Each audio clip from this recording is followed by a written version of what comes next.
Hello, in this video we're going to have a look at using trigonometry to find some missing angles in shapes that we've been given. The shapes themselves are not right angle triangles, so we're not going to be able to use our ratios directly, but we're going to have to use our information, our knowledge about the shapes themselves and trigonometry to solve the problems. Let's have a look at the first one. We've been given an isosceles triangle and we've been asked to find the angles within that triangle. We've been given two sides of 5 centimetres, so to mark those on, those two sides are the same length. We know that the base angles within our isosceles triangle must be the same, so if I can work out x, this one must have the same value. And I'm going to mark this one as y, and if I've got a perpendicular in my isosceles triangle, it must bisect my angle, it cuts it in half. So these two angles are both going to have the same value.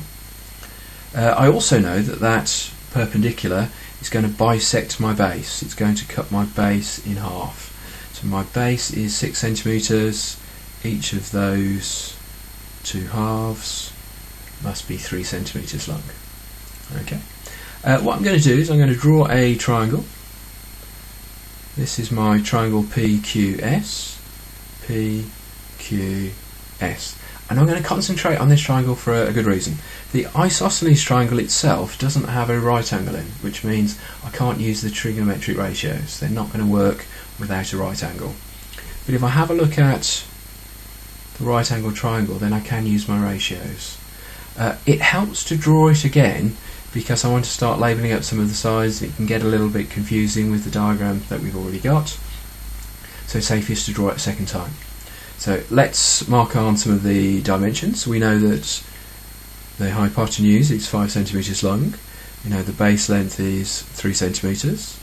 So mark my sides on. So opposite my right angle, my hypotenuse. I'm trying to calculate this angle down here, my angle x. So this side over here is going to be my opposite side. My base length is going to be my adjacent at 3 centimetres. So I've got my adjacent and my hypotenuse. I'm going to be using the cosine ratio. So cos is equal to my adjacent over my hypotenuse. In this particular case, we're looking for the cosine of the angle x. It's equal to my adjacent side, which is 3, divided by my hypotenuse, which is 5. So cos of the angle x is equal to 3/5. We're going to use our inverse cosine function.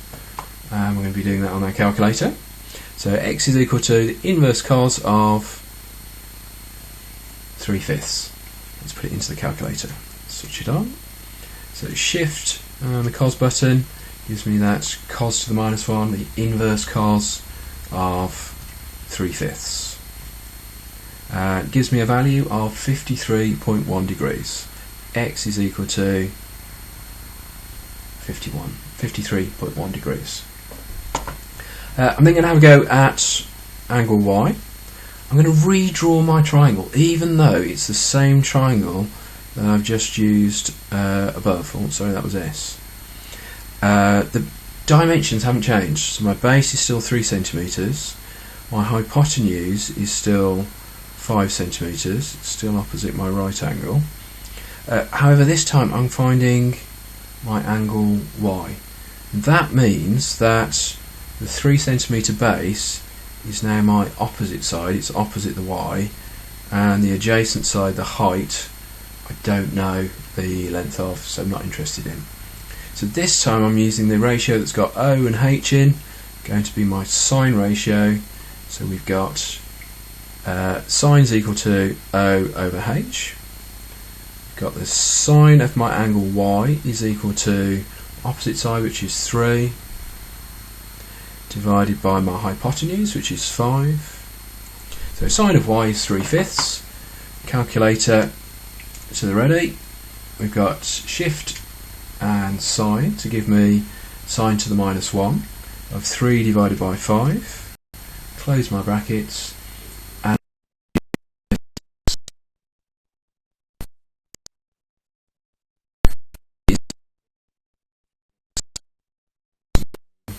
degrees. What I'm going to do now is I've just worked out within this triangle the value x, the value y, and I've got my right angle at 90 degrees. So if I add all of those three angles up, I should get the value of 180 degrees. So I'm going to do a check. I'm going to add my 53.1, I'm going to add my 36.9, and I'm going to add my right angle, my 90 degrees. So if I add all three of those up, I should get 180. Let's see what we get. 53.1 plus 36.9 plus 90, and that's going to equal 180 degrees. So it equals 180. I'm now feeling a lot more confident that I've got the correct values in my calculations. I did have a second option that I could have done when I was calculating my value y. I could have used that information that those three angles added up to 180. If I worked out what x was already, I knew this was 90, I could have subtracted it from 180 degrees, and that would have given me my value of 36.9. But there's a real benefit in using your trigonometry, calculate that value y, and then we can carry out the check, add the three values together to get to the 180 degrees.